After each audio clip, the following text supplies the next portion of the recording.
Bonjour, dans cette vidéo, nous continuons la correction du sixième exercice de la quatrième série d'algèbre 2.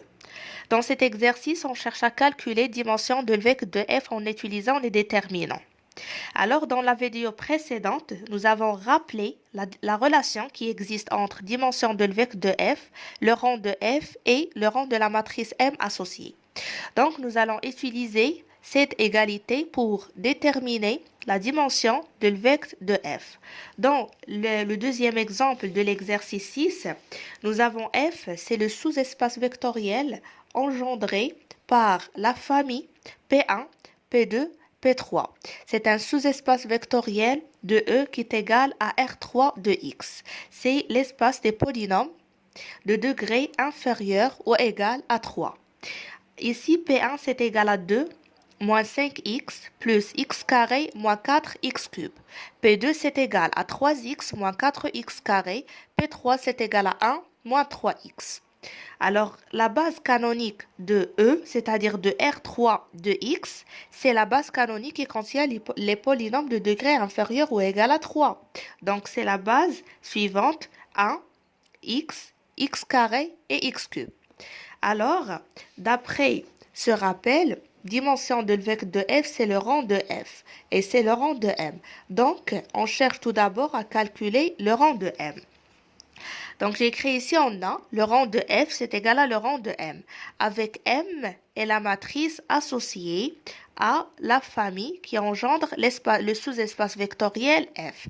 Donc, pour construire cette matrice, on suit les étapes suivantes. On pose ici les vecteurs P1, P2, P3. Et ici la base canonique, 1, x, x carré et x cube. Et j'essaie de remplir cette matrice. Donc dans P1, j'ai multiplié 1 par 2. Donc je pose ici 2. J'ai multiplié x par moins 5. Donc, je pose ici moins 5. J'ai multiplié x carré par 1. Donc, je pose ici 1. J'ai multiplié x cube par moins 4. Donc, je pose ici moins 4. Voilà, pour P2, j'ai pas de constante. Donc, j'ai multiplié le 1 par 0. J'ai multiplié x par 3. X carré ici, c'est moins 4. Et j'ai pas de x cube, donc 0. Je passe pour P3. P3, j'ai multiplié 1 par 1.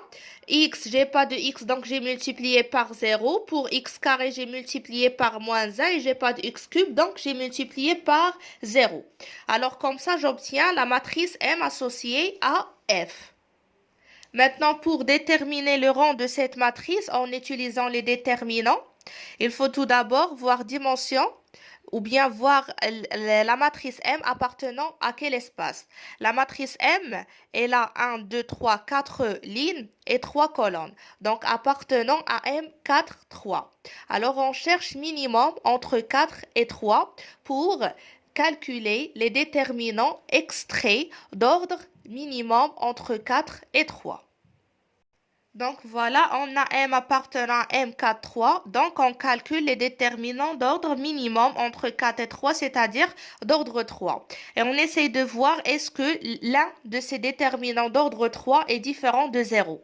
Si on trouve qu'il est différent de 0, donc on peut déduire que le rang de la matrice est égal à 3.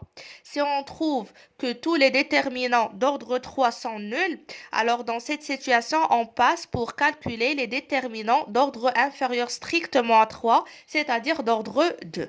Mais on commence tout d'abord par les déterminants d'ordre 3. Alors, on va calculer le déterminant de cette matrice. Je vais supprimer cette dernière ligne et il me reste une matrice qui a 3 lignes, 3 colonnes. Donc, c'est la matrice suivante. Alors, le déterminant de cette matrice, pour l'obtenir, on essaie de simplifier, de faire apparaître ici un 0 ou bien ici, c'est pareil. Donc, j'ai choisi de faire apparaître le 0 ici. Pour ainsi faire, si on fait moins 1 plus 1, ça va nous donner un 0. Donc, on fait la troisième ligne plus la deuxième ligne, plus la première ligne, désolé. C'est la troisième ligne plus la première ligne. Donc, on obtient le 1 plus de ces 3. Ici, c'est moins 4 et ici, c'est 0. Donc, on développe suivant cette colonne et on obtient que le déterminant, c'est égal à ce déterminant. Donc, c'est égal à le déterminant de moins 5, 3, 3, moins 4. Pourquoi? Parce que ici, j'ai déjà 1. Et si je fais moins 1 la puissance, ici, la première ligne, la troisième colonne. Donc, moins 1 la puissance 1 plus 3, ça fait 4 paires. Donc, ça va me donner 1. Alors, il me reste ce déterminant. La valeur de ce déterminant est égale à moins 5 fois moins 4, moins 3 fois 3. Donc, c'est égal à 11. Or, 11 est différent de 0. Donc, on peut déduire dans cette situation que le rang de la matrice M, c'est égal à l'ordre de cette matrice. Donc, c'est égal à 3. Donc, le rang de M, c'est égal à 3. Alors, le rang de F, c'est égal à aussi 3. Et par suite, dimension de le vecteur de F, qui est égal à le rang de F, c'est égal à 3. Et comme ça, on vient de trouver le résultat et de calculer dimension de le vecteur de F en utilisant les déterminants.